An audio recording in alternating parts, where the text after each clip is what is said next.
Tamu has such an incredible bio. Like it was really hard to figure out what to pick and what to share with you all because he just has so much that he's contributed to already. So I'm just going to try to highlight a few things that I think kind of give you a sense of what he's working on, and then I'll pass it over to him. So first of all, Tamu practices urban agroecology and is the co-director of the Compton Community Garden. He's also a Farmer Governance Committee member for the California Farmer Justice Collaborative and serves on the California Department of Food and Agriculture's BIPOC Advisory Committee. He also runs a plant-based catering company called Dedication Catering and has authored 5 books. So if that hasn't like sparked your interest, I don't know what will. As always, this is an opportunity to actively listen to our storyteller. So please take your hands off of your keyboard, put your phone away. During this time, I really encourage you to just be present. You don't need to do any work other than, listen to Tamu's story. He's going to speak for a little while and has also offered to answer questions afterwards. So feel free to maybe jot down a question that comes to you, but otherwise, just listen. Tamu, I'm going to hand it over to you. Welcome. Hello, good afternoon, peace, blessings to everyone. Hope you all feeling well. I won't be before you too long. I'm not going to be too long-winded. I'm going to just tell a brief story. Not about my whole life story, but just a brief story. But it's always great to begin with deep breathing, right? So everybody, deep breathe with me. Inhale from the abdomen, hold, and then exhale. I like to do 7, 7, 7. As you see, that's my number. So inhale for 7, hold for 7, exhale for 7. All right, you ready? Let's go.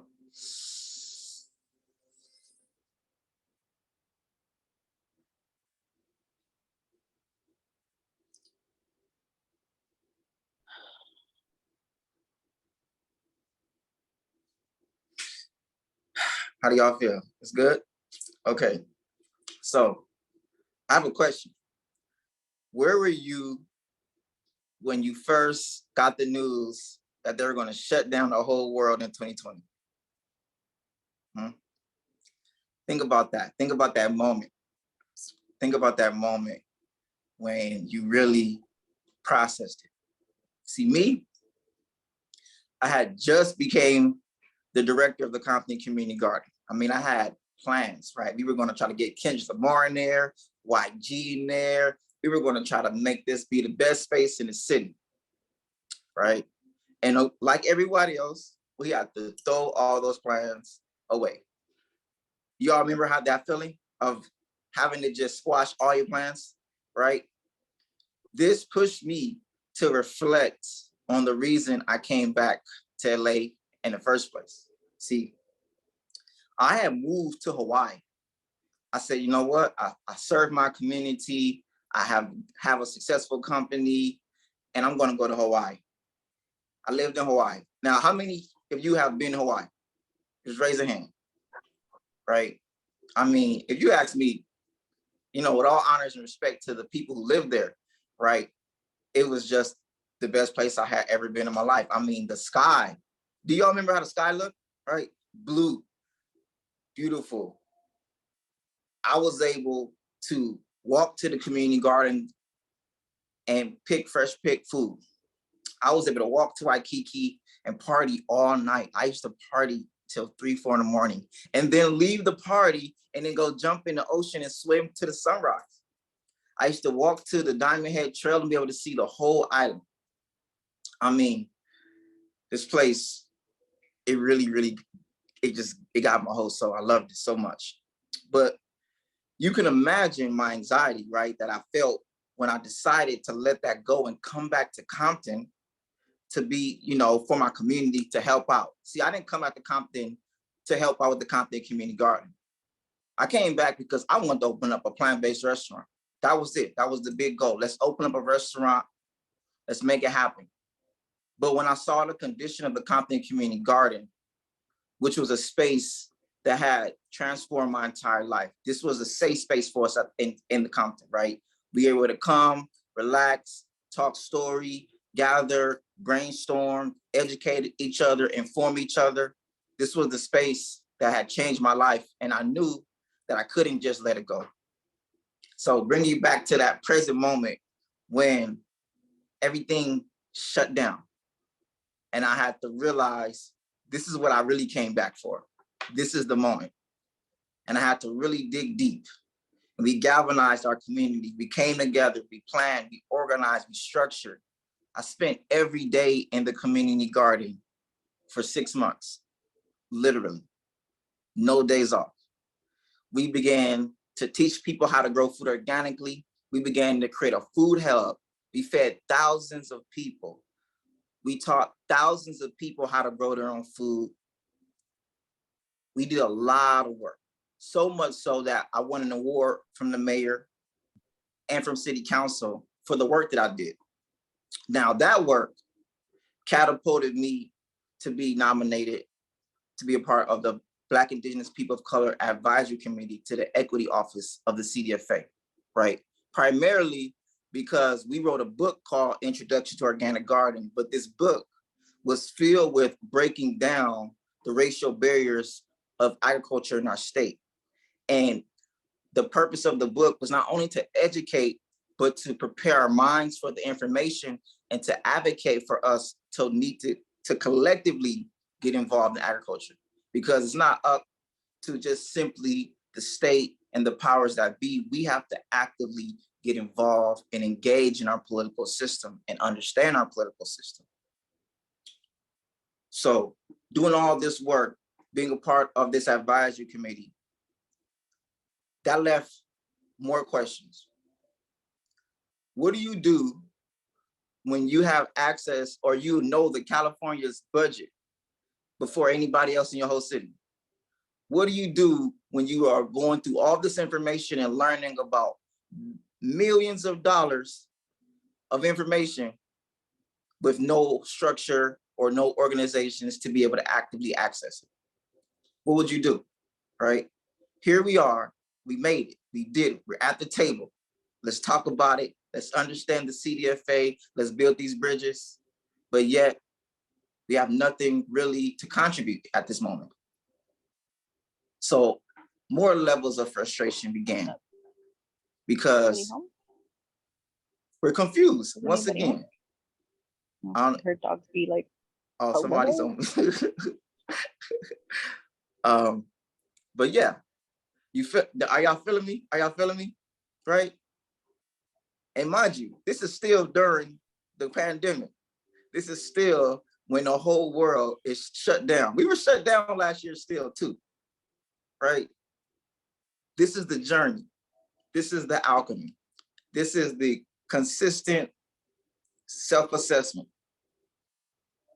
We didn't know what to do in our community. We didn't know how to even access any of this funding, but we kept taking steps. We kept moving forward. And what we learned is that it's important to join forces. That is why I became a member of the California Farmer Justice Collaborative. That helped me to take steps back and really understand how we got here. What is equity? What are bills? How do we create more bills? That also allowed me to join forces with the National Young Farmers Coalition. I am a part of the Land Fellowship, where we are now learning the Farm Bill, where we are engaging each other, understanding how to put things on a Farm Bill. Also led me to connect with California Alliance of Family Farmers, where I'm a part of the language working group for the Land Task Force. Now that actually helped me to learn how to put things on a California budget. What is this budget committee? That all came together also to work on different land projects, also helping with urban agriculture in LA County. That then promoted me or prompted me to join the Los Angeles County Food Equity Policy Roundtable. So now I'm able to bring all this state information to my community in LA County, and I'm able to share our information amongst us as a county of people. then we were able to create a pipeline as we join forces to be able to get the assistance that we need. All that began to help us build bridges between urban, rural, commercial, private, community gardens, agriculture, ecology, permaculture, vermiculture, the list goes on. And all of that, there was still something missing. There was still a void. There's still a hole in my heart. I'm having all the success, right? I'm making the most money I ever made.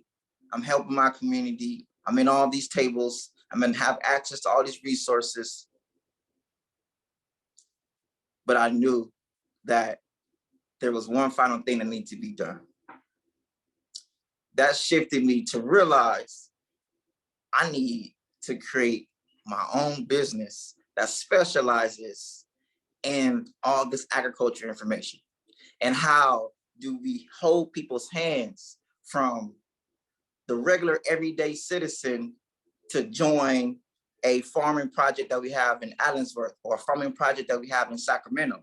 Or how do we get all these organizations who need people to come together? And I realized that's it. I have to formalize the bridge. Asyrs is my middle name, Tamu Asyrs. Asyrs is a Native American concept representing agriculture, civilization, masculine energy, DNA, but also represents an idea called the Lord of the Dream World, having the ability to turn your dreams into reality, to go into the dream world and make sense of things and then come back.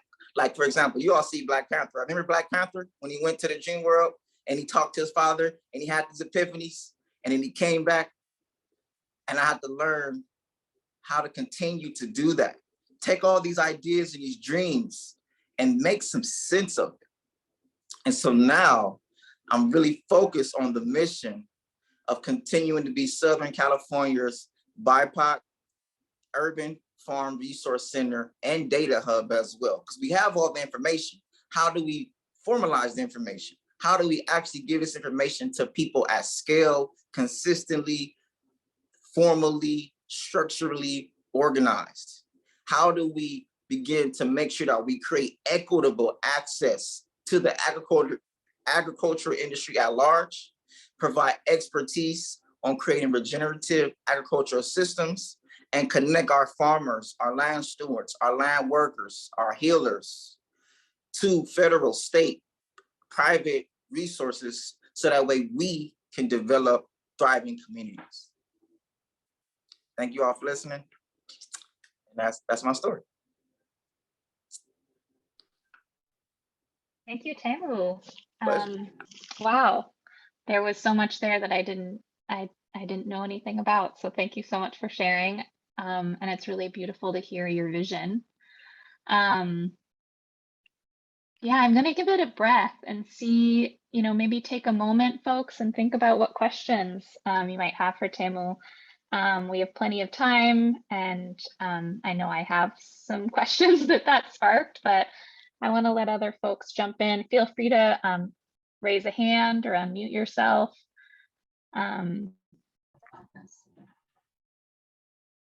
And ask Tamu questions about his work in Southern California.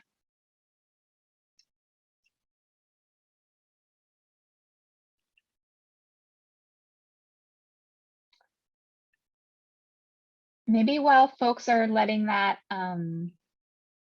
while folks are pondering that, I'll pose one question that I had myself, Tamu, as I was listening to you. One of the things you mentioned is a book on like organic agriculture, and like you mentioned that it addresses some of the racial barriers within California agriculture. I'm curious if you can talk a little bit more about that, and yeah, like what kind of barriers were you talking about? And maybe if you see any like connection to what the state needs to do to change. Definitely. I mean, so we wrote this book before I even know anything about the equity office or the equity committee. And the number one is land. We need access to land. We have land even in our urban communities, but we don't have access to it. And then when we do have access to it, we don't have long-term tenure to it. So for an example, LA County, right, is a high concentration of people classified as Black, right? We're all here in these small, LA isn't small, but we're all here in this one area. Mind you, we have California. So we have all this land, but we have a high concentration in here. So with this high concentration and no access to the USDA, no access to the agricultural industry, we're not marketed to when it comes to the agriculture industry.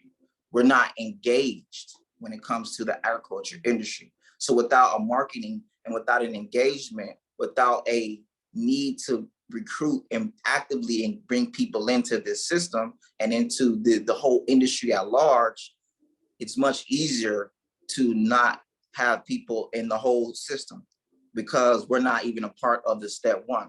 For an example, Compton is naturally farmland, right? Naturally. You could drop, I've seen it many times. You could drop a seed in the dirt and it's, grow. We have lettuce growing in concrete in Compton, literally, in the side of the concrete, lettuce. That's how good our soil is. That's how good our weather is. But yet we have no actual agricultural gardening infrastructure in our educational systems. So without it actually being implemented educationally from a child to a teenager, it's some abstract idea. So it's very nuanced. It's not direct racism. There's just a lot of layers of nuance that result in a classification of people experiencing this reality and other classifications of people experiencing this reality without it being directly tied to race. But as the result, we see the reality of land tenure in America, right? So we have the reality, but we don't take the time to see how do we get there and what are the things in place to bring this reality. So what the state is working on, and once again, we did collectively help to pass, well, I believe it'll be passed, the land task force, which is focusing on solving this problem. Because I don't know how to solve the problem. None of us here know how to solve this problem. That's why the problem is such a big problem, because it's very nuanced. There's so many different layers, but it is the foundation of farming. It is the foundation of wealth building. It is the foundation of, the list goes on. Having long-term land tenure and access to land, even on an urban level, is astronomically the foundation of how racism really works, because it's the access to land. Everything is put in place to stop those, the access and the tenure. So if we can fix the access and the tenure to land, then it opens up a whole lot of floodgates of everything else. Yeah, tell me, like, we have a lot to talk about. I'm Chris, and let's do it. In a minute, I'm afraid I gotta run off to pick up my daughter at school, but I left my email in the chat. I've addressed it to you. So we work on 100 acres of land up in the Salinas Valley, and we're helping new farms get started. Most of the people who come into the program are immigrant farm workers, and we spend 5 years with them to help them, get up and running and help them transition off and become independent farms. You're right about the land issue. It's a huge problem. You've got Bill Gates is one of the biggest landholders in America. It's one of the preferred asset classes now for Wall Street. So it's hard if you're, just an individual, normal American, to be able to find that land, invest in it. It's a highly risky venture too. Farming is not easy. So, I have more questions. I want to visit you, and I welcome you to come visit us in the Salinas Valley. Okay. Send me an email. Let's talk. Got you. My pleasure. Thank you. Thank you. Definitely. I'm so California. sorry. I'm so sorry to interrupt. Christopher, I actually don't see your email in the chat. Sorry, this is Timu's assistant. I just want to make sure we have your information. I sent it to. I have it. It's Timo. Okay. You have it? Yeah, no, Yeah. I got it. I see it. Okay, I got perfect. it. Everyone you, else on the Chris at albafarmers.org. All right, I'm afraid I have to run to go pick her up. But Thank you. thanks to everyone. Thanks, Chris. That's Thanks I'm for proud of joining. everyone. Come to the full meeting next time. Thank you. That's I'm And proud of thanks, everybody. Amparo. Yeah. She's Of an course. executive assistant. She makes all of this run smoothly, effectively. Thank you, Amparo. I saw thank you. I saw next question from Brian. What has my experience been like on the CDFA BIPOC Advisory Committee? So my experience, because I came in very green. So you know how when you're very green, everything is so new and you don't understand the nuances and the layers. It's one thing to have an idea from research and studying and reading the budgets, but it's nothing to be actively involved and engaged. I don't know what the CDFA was when I first joined. I don't know what these offices are. I don't know the breakdown. You know, this is a word, right? The Department of Agriculture, but this is a big office. Well, this is a big department with many offices and many layers. And initially it was just, I had to be okay with saying this is an introduction to the California Department of Food and Agriculture. Before I could try to advise and tell them what they should be doing, I need to just see what this actually is. And then I began to collaborate with veterans like Roosevelt and veterans like Dennis. And we began to dialogue amongst each other and put things in place. So from my vantage point, what we made of it is a success.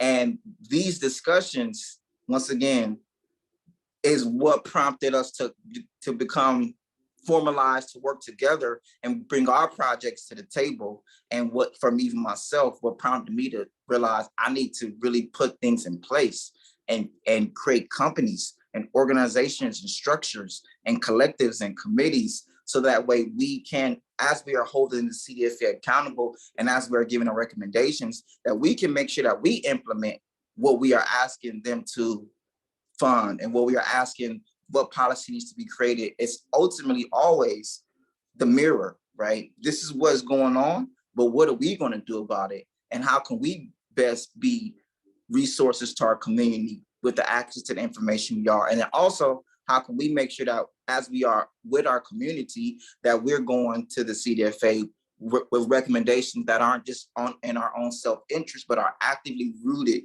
in the development of our community and rooted in really opening resources to the people that you represent. I'm from Westside Compton, and they don't know, not everybody, but at scale, we don't know the CDFA or the agriculture industry.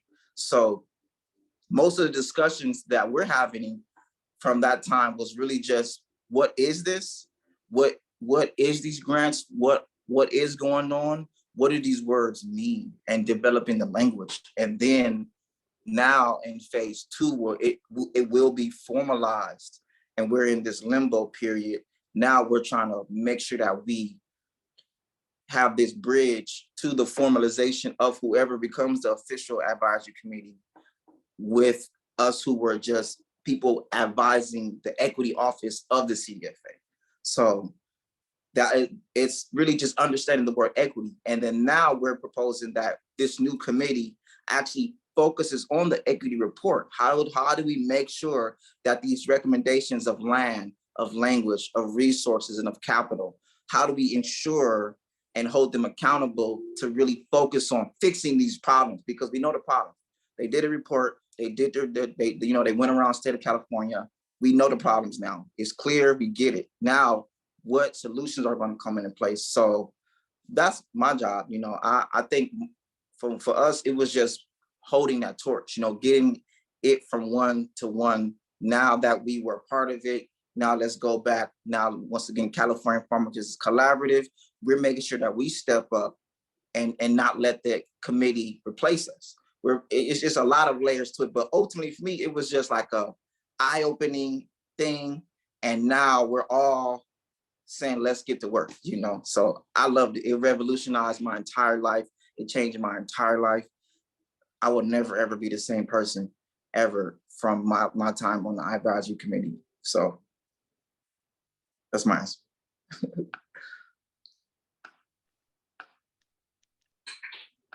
Any other questions? Oh, go ahead, Asha. No worries, you can go. I was just gonna say, Tammy, I'm a huge fan.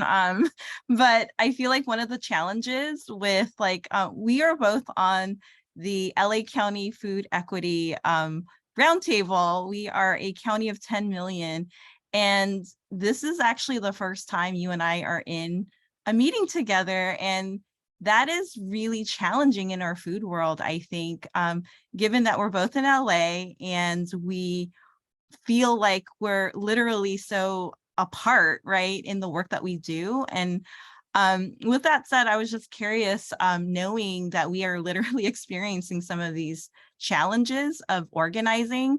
What are some suggestions that you have? Because it took me 2 years to meet you, which shouldn't be the case, right? So I'm wondering, as you are exploring these different leadership roles and as we are co-creating together, but also are not exactly connected in the way that we should, what are some suggestions you have with mobilizing food justice work in across the region? Send a message. So I'm about to take your email down, your contact information, right? Number one. And that right there was why, when I said I was having that hole in my heart, this is why I created Asyrs Bridge, which is why I had to step back instead of jumping in everybody else's thing, do my thing that focuses on bringing us together. Because this is why, this is it. How do we organize each other here as we are engaging with everybody else everywhere else? So it starts with exchanging information and then adding you to the database, and then you knowing that you have access to the database, me knowing that you know that you have access to the database, and then we have access to the database, and then we begin to have our own dialogues and we bring each other together. And what organization you're part of, I'll let you know the organization I'm a part of, and then we formalize, we organize, we create partnerships, or we just engage with each other, even if there's nothing that's actually a physical partnership. Us having the awareness of each other as we are engaging in these different rooms is very powerful, because then we can create solidarity.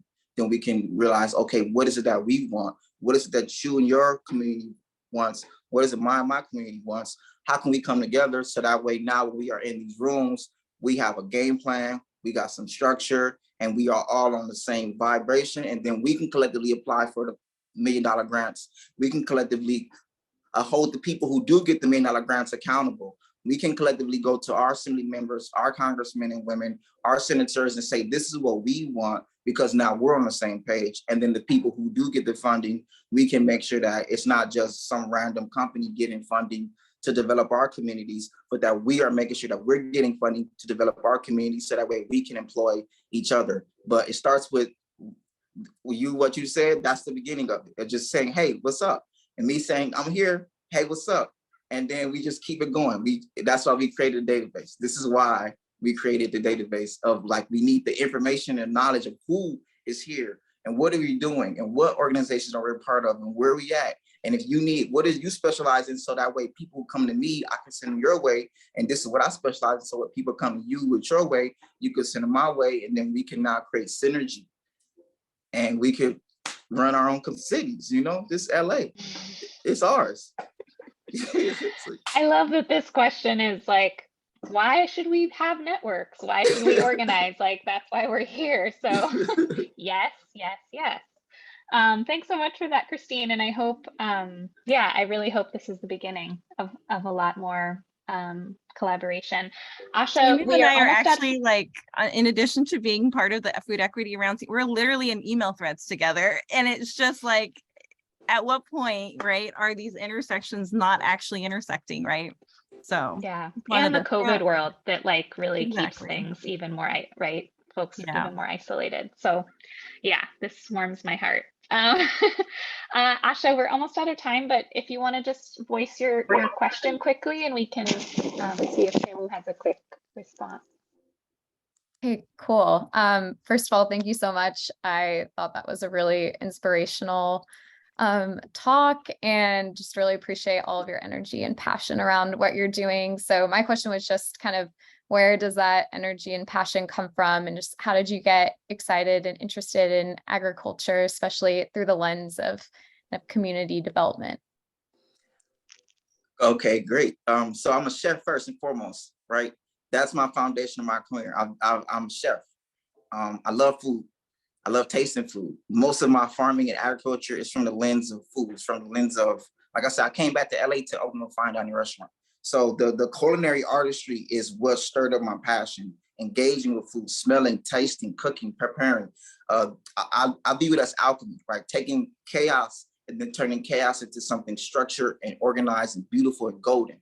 So the passion comes from, I learned how to hone it in and focus it. And mind you, I still get spiral, which is why I joined 80,000 things, right? Some might call it ADD, ADHD. I call it continuously creating, right? But I'm learning how to hone it in. So now that I really figured it out, well, we think we figured it out. I think I figured it out, right? So now that I think I figured it out, I have this new energy, this new zeal, this new zest, especially in context of talking to Christine, right? I'm like, this is it. I got it now. And now that I think that I got it and I'm making sense of it, now there's like this new level of like re-energizing, because I'm already achieving success very, very fast. And it's already continued. Every time I tell people that I did it, like, oh yeah, you're right. We knew, where's that? Let's go. So it's like that I feel useful now, as opposed to let me join their thing and help them out with their thing. Let me join their thing, help them out with their thing, then get depleted, make some good money, but then feel depleted because I'm stretching myself thin. Now I'm honing in my energy and staying rooted and grounded. And this is what I have to offer. I can contract with you, I can help you, but I'm not going to stop doing me to go help you with you. I'm going to do me, and then I'm going to create a universe around me doing me. So that's where the passion comes, because it's still that 18-year-old chef who first went to Le Cordon Bleu and was first starting to learn knife skills and was first cooking dishes and my chefs first said, hey, this smells good. It's still that same zeal, because I really do care about the work I do. I really do love my community. I'm from West Side of Compton, like they know what it is in my city. And that's really the most important thing for me. Like my people know when it comes to this work, like we call it cap. It's no cap. They've seen the ups, the downs, the teens have seen me. I've developed young men into grown men, been a part of helping young women turn into grown women. Like they have seen the growth of Tamu, so they give me a passion because I know that it's not like I'm going back to a vacuum. I have to go back to my real community. What I'm saying? I still live in Compton. I'm still there. So it's not like, you feel me? So that's where I get my passion from. Thank you, Tamu. My pleasure. We had a conversation just a couple months ago about advisory committees, like the advisory committee you're part of, and what you're describing, the way that you're rooted in community is such an important piece of why, of what potentially those advisory committees can accomplish, right? Folks that are really accountable and going back to their communities and answering to people, to real people. Yeah, because without that, it's not an advisory committee. It's just an ego committee. Without that, it's just a look at me show. And my elder Roosevelt, he always says, Tamu, don't let them give you a good job, and then that's it.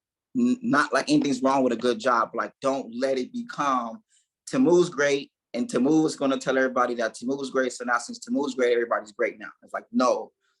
When you're in these positions, don't turn it into you being okay and forget the people that you are here to represent in the first place. Yeah. So, which is a struggle, because good jobs are great. Good jobs are good jobs. Let me be very clear. I like good jobs. People need good jobs. Yeah, you deserve a good job, Tamu. Thank you so much for your storytelling, your generous answering of questions, your vision and energy. It's an inspiration. Really appreciate you. And as you began this, we like to end these storytelling practices with some deep breathing. So thank you for starting it that way. And I think it's a good way to end. So maybe we can do the same practice that Tamu shared with us at the beginning. We can do 7 counts in, pause, and 7 counts out.